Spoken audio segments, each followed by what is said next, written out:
MSI have gone ahead and sent over their RTX 2080 Super right here, Gaming X Trio. We're going to be installing this card into this PC right here, but you can't even see it because it's blocked by the monitor, which is kind of sad. But nevertheless, this PC is going to get upgraded once again, and we don't just have a graphics card, we're also going to be upgrading the motherboard of this entire PC, as we currently are using a 3950X, but we're still on X470. As you know, 3950X is still compatible with my board, and luckily I do have a good X470 board, so I'm running this CPU without any problems whatsoever. It's been absolutely amazing. The main issue with this PC is that I'm using a 980 Ti as my graphics card, and over there it says it's meant to be a 2080 Super. It used to be a 2080 Super, and then we downgraded, but now we're about to upgrade again, so it's all good. Let's install the card, man. Let's install the card.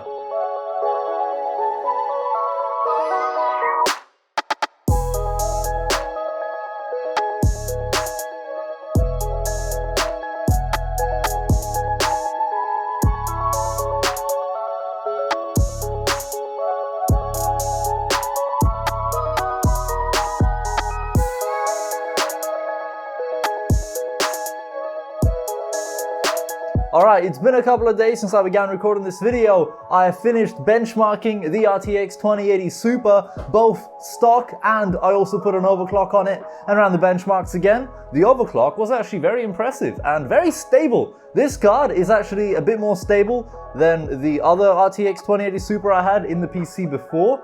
This MSI one has been able to achieve a bit of a better overclock and be much more stable, so I guess we got lucky in the silicon lottery here with this one. This time round I've ended up doing some benchmarking of some games as well, so we're not doing just synthetic benchmarking, we're also throwing in a couple of games here. I'm tracking 1% low FPS, minimum FPS, average FPS, as well as the maximum FPS. So let's take a look at the results right here. I ran Minecraft with the shaders pack that I bought from the guy who makes the shaders mod.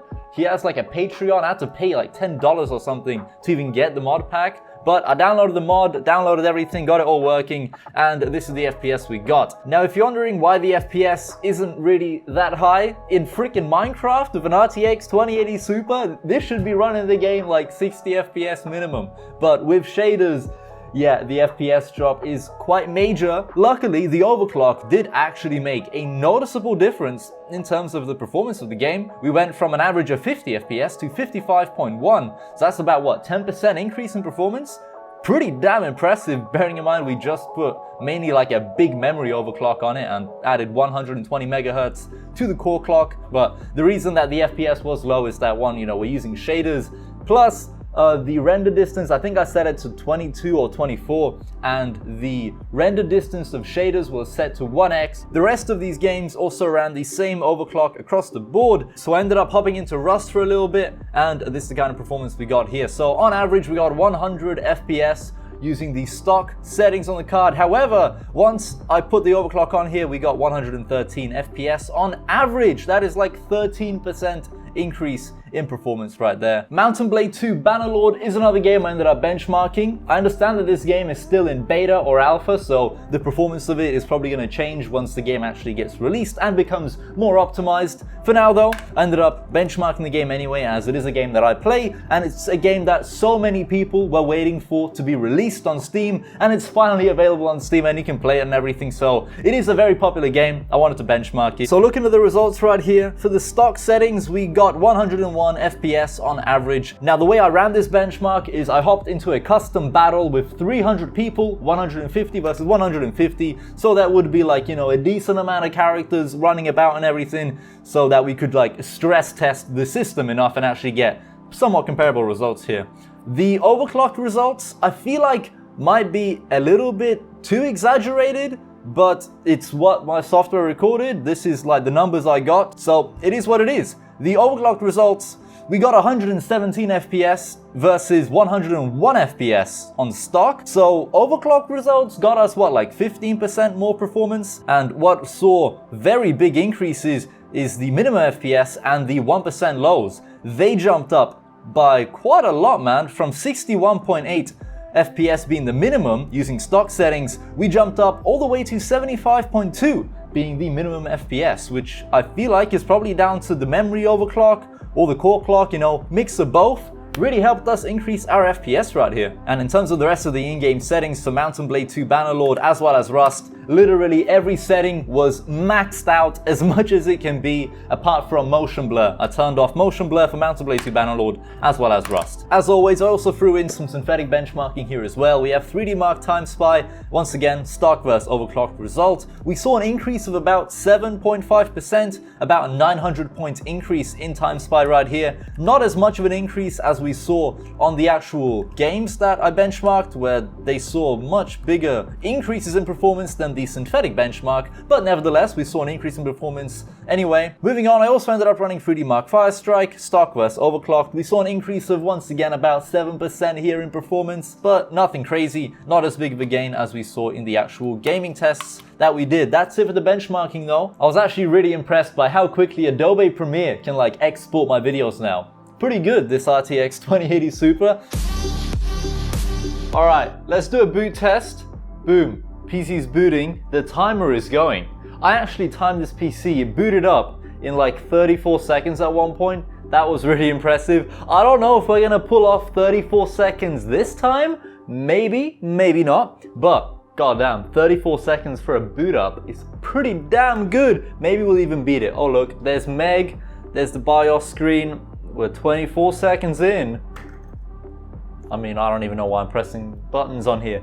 We don't need to press buttons. Dude, that was like under 30 seconds. That was under 30 seconds there. Anyway, it's been a couple of days since I've began recording this video, but I've already posted the full desk video. So for those that haven't seen the desk update video, boom, there's an IKEA LINNMON extension been added, and basically I've put the PC over here. Instead of it being covered up by the monitors, you can now look inside and see all the glory inside of here. And by the way, I have installed the motherboard already, and we also have 3 new fans, but that video is going to go live probably in a couple days after you see this one. Now, I know I said I'm done benchmarking, but I've got one more game for you guys, Battlefield 5, DirectX 12 of course, and I ran the game with ray tracing off, and then I ran it with ray tracing on, just to see how much of an impact ray tracing, DLSS, all these lovely features make on performance. But I will tell you this right now, ray tracing genuinely makes the game look so nice, especially Minecraft, dude. I finally got Minecraft RTX to work, like the real Minecraft RTX beta,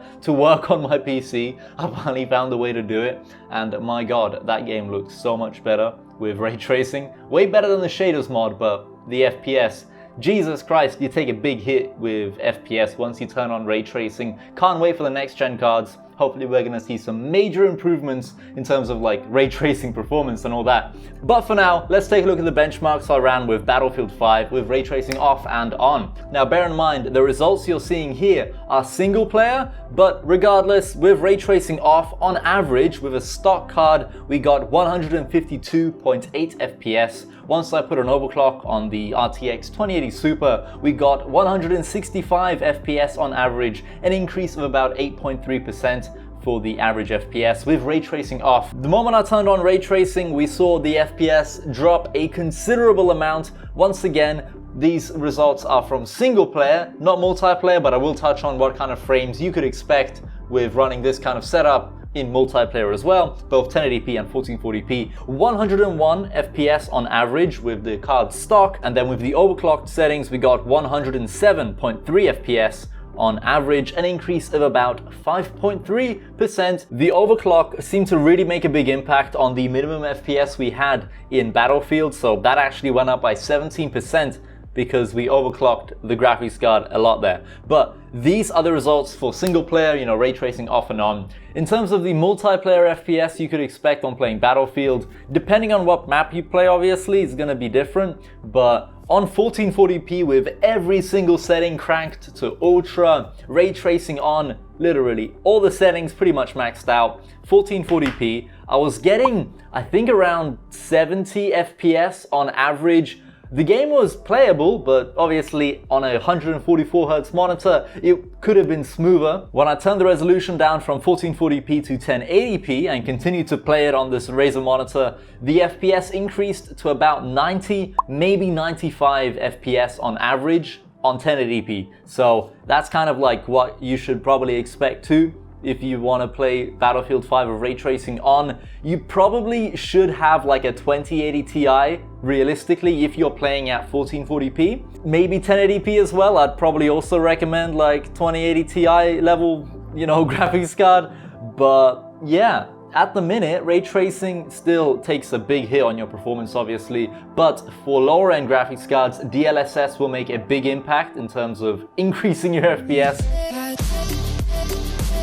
What about the RGB lighting? How does all that work? So I've got Razer Synapse here because Razer does support MSI Mystic Light and it genuinely syncs really well. Even the spectrum cycle effect, 10 out of 10, they've done a really good job of it.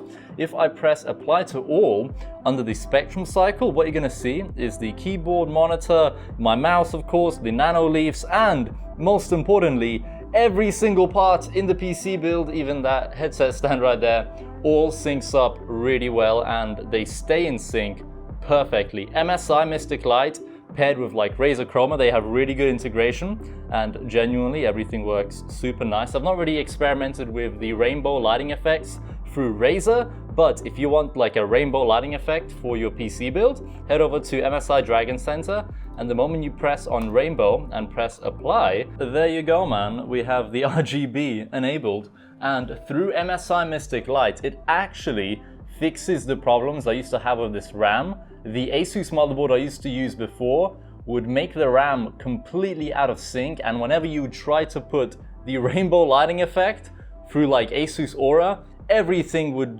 become so laggy and the LED lighting effects genuinely didn't look nearly as good as they do now through MSI software, which appears to be way better than the Asus Aura software I was using before. So MSI have done like a pretty damn good job when it comes to like RGB synchronization and everything, and just making sure that the lighting effects themselves look really smooth. And like, look at the cables here. This is probably like one of the better examples of the gradient shifts, how smooth every single lighting effect is. I really like that, and that's important when it comes to RGB. You don't want like laggy lighting effects, do you? And the RGB of the graphics card, I have mine vertically mounted, as you can see. I'll leave a link down below in the description, of course, to where you can buy the vertical GPU mount as well. Super easy to set up. It fits in about like most cases, probably. I approve of the RGB of this graphics card. It has plenty and it looks pretty damn good. Of course, all the LEDs are like addressable, as with like most RGB products coming out nowadays. Everything comes with addressable RGB. Isn't that just the best? You can sync it up with all your other peripherals and all your other PC components. Man, I'm so happy with this PC build, and these fans that I've added here from Deepcool, aren't they just beautiful? I feel like they fit with this PC case and this build really nicely. And I'm gonna have some new fans coming in to replace the Lian Bora digital fans that I have mounted. 3 on the bottom, 3 on the top on the radiator. Gonna be replacing them with Lian Li's new Uni fans. They look super cool. Here's like a picture of like how they look like. They posted them on Instagram and they look absolutely amazing. I do want some, and I think they just launched. So I'll be sure to leave plenty of links down below in the video description for you guys to check out, you know, all the PC parts and them new Lian fans. Man, they look so good. I really do want some, and I think I'm gonna get some from Lian. So PC build upgrades coming soon, you know, even more upgrades. Anyway, thank you all so much for watching. There's gonna be a link down below in the video description to where you can buy this RTX 2080 Super. It's a pretty sick card, dude, and I'll tell you what, actually, the MSI Dragon Center software, it is awesome. I really do like it. So many cool lighting effects, especially the lightning one. Gotta love that. But there's going to be a full video exploring the RGB lighting effects, not only of the graphics card, but also of the motherboard and the entire system behind me here, as MSI also sent out their X570 MEG GODLIKE board right here. So that board is actually installed in the PC right now. It is a monster of a motherboard. It has it all, man. It genuinely has it all. If you're looking at like a PC build with a 3950X and you want to go really high end, this is a good board to go for, man. This is sick. But apart from that, there's going to be a video dropping in a couple of days about this MSI GODLIKE board. But until then, thank you all so much for watching. Stay tuned for this video to come out and the rest of the PC build, of course, because there's a lot more to cover about the specs of it and everything, and what this motherboard is capable of and what this PC is capable of as well. All right, thanks for watching. Hope to see you in another video soon. Goodbye.